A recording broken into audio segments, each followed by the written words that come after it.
जय श्री कृष्णा। राधे राधे दोस्तों, आप सभी को अजा एकादशी की हार्दिक शुभकामनाएं। आप सभी पर भगवान विष्णु की कृपा सदा सर्वदा बनी रहे। आज की वीडियो में आप सुनेंगे अजा एकादशी की संपूर्ण व्रत कथा। भादो महीने के कृष्ण पक्ष की एकादशी अजा एकादशी कहलाती है, तो कुछ स्थानों पर इसे अजा ग्यारस के नाम से भी जाना जाता है। इस एकादशी का व्रत करने और कथा सुनने से संतान सुखी रहती है, उस पर आने वाले हर संकट दूर होते हैं और गरीबी तथा दरिद्रता भी दूर हो जाती है। तो आज मैं आपको सुना रही हूँ अजा एकादशी की बड़ी ही दुर्लभ कथा। किंतु एक बात का विशेष ध्यान रखिएगा, इन कथाओं को पूरा सुनने से ही सभी मनोकामनाएं पूर्ण होती हैं। कथाओं को आधा अधूरा सुनने से पूर्ण फल प्राप्त नहीं होता। तो आइए बड़ी ही श्रद्धा और प्रसन्नचित मन से इन कथाओं को सुनते हैं। प्रिय श्रोताओं, अर्जुन ने भगवान श्री कृष्ण से कहा कि हे पुंडरीकाक्ष, मैंने श्रावण शुक्ल एकादशी अर्थात पुत्रदा एकादशी का सविस्तार वर्णन सुना है। अब आप कृपया करके मुझे भाद्रपद माह के कृष्ण पक्ष की एकादशी के विषय में भी बताइए। इस एकादशी का क्या नाम है तथा इसके व्रत का क्या विधान है? इसका व्रत करने से किस फल की प्राप्ति होती है? अर्जुन की बात सुनकर भगवान श्री कृष्ण ने कहा कि हे कुंती पुत्र, भाद्रपद माह के कृष्ण पक्ष की एकादशी को अजा एकादशी कहते हैं। इसका व्रत करने से सभी पाप नष्ट हो जाते हैं। इस लोक और परलोक में मदद करने वाली इस एकादशी व्रत के समान संसार में दूसरा कोई व्रत नहीं है। इस एकादशी के व्रत को विधि पूर्वक करने से समस्त कष्ट समाप्त हो जाते हैं और इच्छित फल की प्राप्ति होती है। व्यक्ति को पुनर्जन्म के आवागमन से मुक्ति मिलती है, पूर्व जन्म की बाधाएं दूर होती हैं और अंत में परम धाम जाने का अवसर मिलता है। भगवान श्री कृष्ण ने कहा कि इस व्रत को सात्विक मानकर और विधि पूर्वक करने से प्राणी आवागमन के चक्र से मुक्त हो जाता है। इस एकादशी के व्रत का फल अद्भुत है। श्री हरि विष्णु भगवान की पूजा करके इस व्रत का महात्म्य पढ़ने और सुनने से अश्वमेध यज्ञ का फल प्राप्त होता है। भगवान श्री कृष्ण ने कहा कि हे अर्जुन, अब ध्यान पूर्वक इस एकादशी के महात्म्य का श्रवण करो। भगवान श्री कृष्ण कहते हैं, हे अर्जुन, पौराणिक काल में भगवान श्री राम के वंश में अयोध्या नगरी में एक चक्रवर्ती राजा हरिश्चंद्र नाम के हुए थे। राजा अपनी सत्यनिष्ठा और ईमानदारी के लिए प्रसिद्ध थे। एक बार देवताओं ने इनकी परीक्षा लेने की योजना बनाई। राजा ने स्वप्न में देखा कि ऋषि विश्वामित्र को उन्होंने अपना राजपाट दान कर दिया है। सुबह विश्वामित्र वास्तव में उनके द्वार पर आकर कहने लगे कि तुमने स्वप्न में मुझे अपना राज्य दान कर दिया। राजा ने सत्यनिष्ठ व्रत का पालन करते हुए संपूर्ण राज्य विश्वामित्र को सौंप दिया। दान के लिए दक्षिणा चुकाने हेतु राजा हरिश्चंद्र को पूर्व जन्म के कर्म फल के कारण पत्नी, बेटा और खुद को बेचना पड़ा। हरिश्चंद्र को एक डोम ने खरीद लिया जो शमशान भूमि में लोगों के दाह संस्कार का काम करवाता था।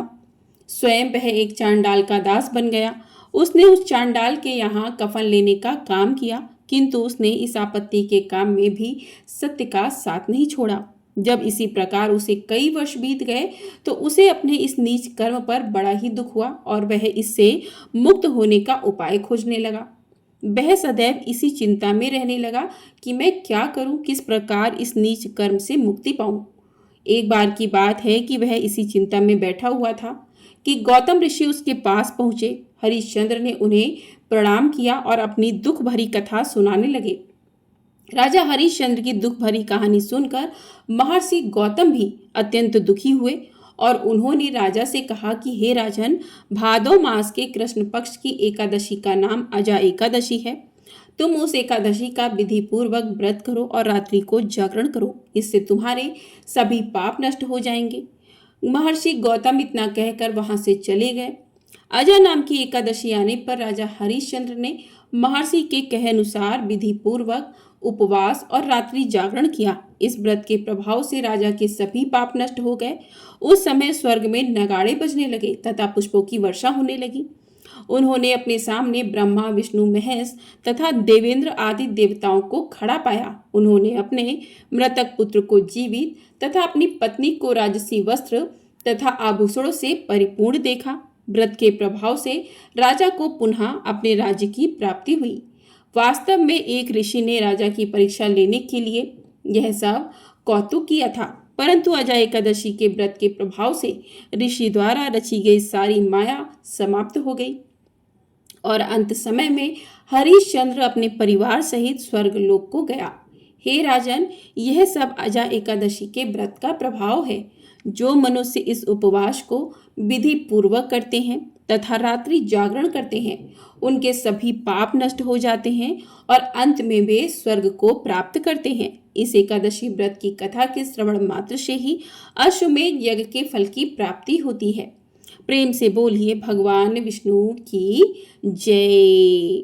तो इस प्रकार से अजा एकादशी की कथा पूर्ण होती है।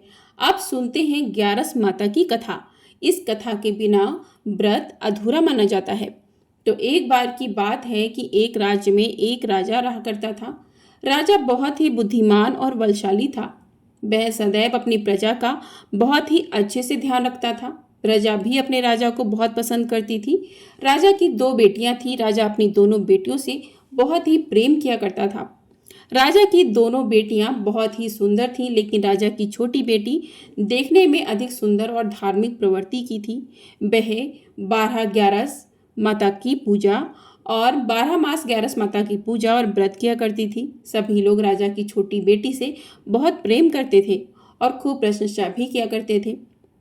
वह बोलने में बहुत ही अच्छी थी। राजा भी अपनी छोटी बेटी को बड़ी बेटी से कुछ ज़्यादा ही प्रेम करता था, जिस कारण राजा की बड़ी बेटी को अपनी छोटी बहन से नफरत होने लगी। समय के साथ राजा की दोनों बेटियां बड़ी हो गईं। तब तक एक पड़ोस के राज्य में रहने वाला राजकुमार राजा की बड़ी बेटी के लिए रिश्ता लेकर आया। जैसे ही उस राजकुमार की नजर राजा की छोटी बेटी पर पड़ी तो वह राजकुमार छोटी बेटी पर मोहित हो गया और उसी से विवाह करने के बारे में सोचने लगा। उस राजकुमार ने राजा की बड़ी बेटी के साथ विवाह करने से मना कर दिया और राजा से कहा कि आप बुरा ना मानो तो मैं आपकी छोटी बेटी से विवाह करना चाहता हूँ। जब यह बात राजा की बड़ी बेटी को पता चली तो वह अपनी छोटी बहन से और भी ज्यादा नफरत करने लगी। राजा की बड़ी बेटी अपनी छोटी बहन को अपना सबसे बड़ा दुश्मन मान लेती है और वह मन ही मन अपनी छोटी बहन से बदला लेने का निर्णय कर लेती है, जिसके चलते उसने सोचा कि छोटी बहन को जान से मार देती हूँ। एक दिन राजा की बड़ी बेटी ने लड्डू में जहर मिलाकर अपनी छोटी बहन को दे दिया। छोटी बहन ने वो लड्डू खा लिया, लेकिन लड्डू खाने के बाद भी छोटी बहन को कुछ भी नहीं हुआ। बड़ी बहन यह देखकर बहुत ही आश्चर्यचकित हुई, लेकिन बड़ी बहन ने हार नहीं मानी। एक दिन जब छोटी बहन अपने कमरे में सो रही थी, तब उसने मटके में सांप रखकर उसके कमरे में छोड़ दिया, लेकिन सांप भी छोटी बहन का कुछ नहीं कर पाया। जिसके बाद बड़ी बहन ने अपनी छोटी बहन से कहा कि चलो बहन, आज हम कुएं से पानी भर कर लाते हैं। तो छोटी बहन अपनी बड़ी बहन के कहे अनुसार उसके साथ पानी लेने के लिए चली गई। जैसे ही वह पानी कुएं से निकालने लगी तो बड़ी बहन ने उसे कुएं में धक्का दे दिया, लेकिन ग्यारस माता के आशीर्वाद से वह सकुशल बाहर निकल आई। यह देखकर बड़ी बहन को बहुत ही आश्चर्य हुआ कि ना जाने मेरे कौन कौन से प्रयास किए हैं, फिर भी इसका कुछ भी नहीं बिगड़ा। उसने एक दिन सोचते सोचते छोटी बहन के पास जाकर कहा कि बहन, तुमको पता है भगवान सबकी मृत्यु एक निश्चित समय पर लिखते हैं। तुम्हारी और मेरी मृत्यु कैसे होगी, क्या तुम जानती हो? तब छोटी बहन ने कहा, हाँ बहन, मेरी मृत्यु कैसे होगी यह तो मैं जानती हूँ।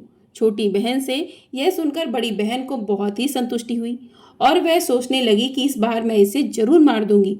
उसने अपनी छोटी बहन से कहा कि अपनी मृत्यु का राज मुझे भी बताओ, मैं तो तुम्हारी बड़ी बहन हूँ। छोटी बहन ने अपनी बड़ी बहन से कहा कि मेरी मृत्यु एक तोते में है। जो तोते के गले में एक हार है, उसी से मेरी मृत्यु होगी। जब कोई व्यक्ति उस तोते को मारकर वह हार अपने गले में पहन लेगा तो मैं मूर्छित हो जाऊंगी, और जैसे ही उस हार को अपने गले से उतार देगा तो मैं फिर से जीवित हो जाऊंगी। अपनी छोटी बहन की मृत्यु का राज जानकर बड़ी बहन बहुत खुश हुई और उसने अपनी छोटी बहन को मारने के लिए उस पालतू तोते को ढूंढना शुरू कर दिया। लेकिन छोटी बहन को इस बात का पता चल गया था कि वह मेरी जान लेना चाहती है। वह अपने पिताजी के पास गई और अपने पिताजी से कहा कि पिताजी, अगर मेरी मृत्यु हो जाए तो मुझे जलाना मत, बल्कि आप मुझे पुरानी वाली जो हवेली है उसमें एक पलंग पर लिटाकर छोड़ देना। अपनी छोटी बेटी के मुंह से इस तरह की बात सुनकर राजा को बहुत बुरा लगा। उसने अपनी बेटी से पूछा कि बेटी, तुम ऐसी बातें क्यों कर रही हो? 2-4 दिन में तेरी शादी होने वाली है। तब राजा की छोटी बेटी ने बताया कि पिताजी, समय किसी के लिए नहीं रुकता। कब क्या हो जाए किसी को कुछ भी नहीं पता है। फिर राजा ने अपनी छोटी बेटी से कहा कि तुम्हारा ऐसा बोलना मुझे बिल्कुल भी अच्छा नहीं लग रहा। लेकिन छोटी बेटी ने अपने पिताजी को ऐसा करने पर मजबूर कर दिया और वचन ले लिया कि मरने के बाद जलाना नहीं है। राजा ने भी अपनी छोटी बेटी की बात मान ली और 2-3 दिन बाद शादी का समय आया। घर में पूरा शादी का माहौल था। पूरे गाजे बाजे के साथ बारात आई, अर्थात राजकुमार बारात लेकर राजा के घर आया। राजकुमार और राजा की छोटी बेटी का विवाह शुरू हो गया। जैसे ही राजा की छोटी बेटी राजकुमार के साथ अपने फेरे लेना शुरू करती है, तो उसी समय उसकी बड़ी बहन अपनी छोटी बहन के कमरे में जाकर उसके तोते को पकड़ लेती है और उसे जान से मार देती है। तोते के गले में जो हार था उसे अपने गले में धारण कर लेती है। जैसे ही बड़ी बहन ने हार को अपने गले में डाला, तो उधर छोटी बहन के 3.5 फेरे ही पूरे हुए थे और वह बेहोश होकर गिर गई। इसके बाद राजा ने बड़े बड़े हकीम को बुलाया और अपनी छोटी बेटी का इलाज करने के लिए कहा। राजा ने कहा कि जो कोई सही तरीके से मेरी बेटी का इलाज कर देगा, मैं उसको मुंह मांगा इनाम दूंगा। राजा की बात सुनकर वैद्य ने जब छोटी बेटी का इलाज करना शुरू किया, तो राजा को बताया कि आपकी छोटी बेटी ना तो जीवित है और ना ही मरी हुई है। मैं तो मेरे जीवन में ऐसा पहली बार देख रहा हूँ। तो राजा ने वैद्य और हकीम को कह दिया कि यह बात बाहर किसी को मत बताना। अगर तुमने यह बात किसी और को बताई तो हम तुम्हें फांसी की सजा दे देंगे। राजा अपनी छोटी बेटी को पुराने महल में ले जाकर एक पलंग पर लिटा दिया और वहां पर कुछ सैनिकों को तैनात कर दिया और स्वयं महल पर आ गया। राजा की बड़ी बेटी अपने पिताजी के पास गई और कहने लगी कि पिताजी, अगर यह शादी संपन्न नहीं हुई तो आपकी इज्जत का क्या होगा? अगर आप कहो तो मैं आपकी इज्जत बचाने के लिए राजकुमार से शादी करने के लिए तैयार हूँ। राजा ने अपनी बड़ी बेटी की बात मानकर छोटी बेटी के कपड़े बड़ी बेटी को पहना दिए और मंडप पे भेज दिया। लेकिन राजकुमार यह जान गया था कि यह राजा की छोटी बेटी नहीं है, तो उसने शादी करने से मना कर दिया। लेकिन वहां पर आए सारे लोगों ने राजकुमार को शादी करने के लिए विवश कर दिया और राजा की बड़ी बेटी से शादी उस राजकुमार की करवा दी। बचे हुए 3.5 फेरे बड़ी बेटी के साथ करवा दिए गए। उसके बाद राजकुमार राजा की बड़ी बेटी को अपने महल ले गया। राजकुमार राजा की बड़ी बेटी से ना तो बात करता था और ना ही उसे पसंद करता था और ना ही उसके कमरे में जाता था। राजकुमार ने यह फैसला ले लिया कि मैं राजा की छोटी बेटी को ढूंढ कर ही रहूंगा। वह रात दिन उसे ढूंढता हुआ इधर उधर घूमने लगा। एक दिन राजकुमार अपने घोड़े पर सवार होकर राजा के पुराने महल के पास पहुंच गया, जहां पर उसने कुछ सैनिकों को देखा। महल के पास पहुंचकर राजकुमार ने जब महल को ध्यान से देखा तो वह समझ गया कि यह मेरे ससुर जी का पुराना महल है। तब राजकुमार ने सैनिकों से पूछा कि तुम लोग यहाँ पर क्या कर रहे हो और इस महल के अंदर उस पलंग पर कौन लेटा है? तो सैनिकों ने बताया कि यहाँ पर राजा की छोटी बेटी लेटी है। यह सुनकर राजकुमार अत्यधिक खुश हुआ और तुरंत उससे मिलने के लिए अंदर चला गया। लेकिन अंदर जाकर देखा तो वह बिल्कुल बेहोश थी। तत्पश्चात राजकुमार उसकी सेवा करने लगा। जैसे ही रात हुई, राजा की छोटी बेटी उठकर बैठ गई। राजकुमार यह देखकर बहुत ही खुश हुआ और उससे पूछने लगा कि तुम यहाँ पर क्या कर रही हो? ऐसे बीच फेरों से गायब होकर यहाँ पर क्यों चली आई? राजा की छोटी बेटी ने राजकुमार को सारी बात बता दी। राजा की छोटी बेटी ने कहा कि मेरी जान एक तोते में बसी थी और यह बात मैंने अपनी बड़ी बहन को बता दी थी। मुझे पता है कि उसी ने मुझे मारने का प्रयास किया है। उसके पास एक हार है जिसको वह सुबह पहन लेती है और रात को उतार कर रख देती है। जब तक वह हार को पहने रखती है तब तक मैं मूर्छित रहती हूँ और जैसे ही वह हार को उतार देती है तो मैं जीवित हो जाती हूँ। और जब तक मेरी बड़ी बहन के पास वह हार है तब तक मैं ऐसे ही जीवित और मूर्छित होती रहूंगी। मेरी बड़ी बहन के पास जो हार है, अगर वह मेरे हाथ में आ जाए तो मैं हमेशा के लिए जीवित हो जाऊंगी। राजकुमार यह बात सुनकर राजा की छोटी बेटी के पास रहने का निर्णय ले लिया और बचे हुए फेरे लेकर अपने विवाह को भी पूरा कर लिया और वहीं पर रहने लगा। ऐसा करते करते काफी समय बीत गया तथा राजा की छोटी बेटी गर्भवती हो गई। एक दिन राजकुमार को किसी काम से बाहर जाना पड़ा तो पीछे से राजा की छोटी बेटी के पेट में बहुत जोरों से दर्द होने लगा। उसने उस समय ग्यारस माता का आह्वान किया, जिसके बाद ग्यारस माता वहां पर प्रकट हुई और उन्होंने उसके दर्द को दूर किया तथा एक सुंदर पुत्र को उसने जन्म दिया। जब आधी रात को राजकुमार बाहर से आया तो उसने ग्यारस माता को देखा तो वह बहुत ही आश्चर्यचकित हुआ और उसने तुरंत ग्यारस माता को प्रणाम किया। ग्यारस माता ने राजकुमार से कहा कि जब तुम्हारा बेटा 5 वर्ष का हो जाएगा तो तुम अपनी पत्नी का हार लाकर इसके गले में डाल देना। उसके बाद यह हमेशा के लिए जीवित हो जाएगी। समय बीतता गया और राजकुमार का बेटा 5 साल का हो गया। एक दिन राजकुमार को फिर किसी काम से बाहर जाना पड़ा। उसने अपने बेटे से कहा कि तुम अपनी माता का ध्यान रखना, मैं शाम तक लौट आऊंगा। जैसे ही राजकुमार वहां से बाहर निकला तो बड़ी बहन के सैनिकों ने उसे देख लिया और बड़ी बहन को जाकर सारी बात बता दी, जिसके बाद बड़ी बहन अपनी छोटी बहन के पुत्र को वहां से उठवा लिया और उसे मरवा दिया। उसके 2 टुकड़े करवाए और पहले टुकड़े को चक्की के पास छुपा दिया तथा दूसरा टुकड़ा अपने पलंग के नीचे रख लिया। यह देखकर ग्यारस माता ने भिखारन का रूप धारण किया और उसके घर आ गई और भिक्षा मांगने लगी। बड़ी बहन ने अपने नौकरों से कहा कि जाओ भिखारन को भिक्षा दे दो, लेकिन जैसे ही नौकर ग्यारस माता को भिक्षा देने के लिए जाता है तो ग्यारस माता उसे मना कर देती है और कहती है कि मैं तुम्हारी रानी के हाथ से ही भिक्षा लूंगी। नौकर ने अंदर जाकर कहा कि रानी, वह हमसे भिक्षा नहीं ले रही, बोल रही है कि मैं रानी से ही भिक्षा लूंगी। जब बड़ी बहन स्वयं भिक्षा देने के लिए भिखारन बनी ग्यारस माता के पास जाती है, उससे पहले ही ग्यारस माता एक बिल्ली का रूप बनाकर उसके कमरे में चली जाती हैं। वहां पर जो छोटी बेटी के पुत्र का एक टुकड़ा था वह उठा लेती हैं और दूसरा चक्की के पास से उठाकर जीवित कर देती हैं और वहां से लेकर चली जाती हैं। ग्यारस माता राजकुमार को सारी बात बताकर उन्हें उनका बेटा सौंप देती हैं। राजकुमार अपने बेटे को लेकर उस बड़ी बहन के पास जाता है और उससे कहता है कि इस बच्चे का अच्छे से ध्यान रखना। अगर तुम इस बच्चे का अच्छे से ध्यान रखोगी तो ही मैं तुमसे बात करूंगा, वरना मैं यहाँ से चला जाऊंगा। एक दिन राजकुमार ने अपने बेटे से कहा कि तुम ऐसा करो, तुम्हारी बड़ी माँ के गले का वो हार मांग लो, तुम्हारी जिद की वजह से वह तुम्हें दे देंगी। अपने पिताजी के कहे अनुसार लड़का अपनी बड़ी माँ के पास जाकर कहता है कि बड़ी माँ, मुझे तुम्हारे गले का हार चाहिए।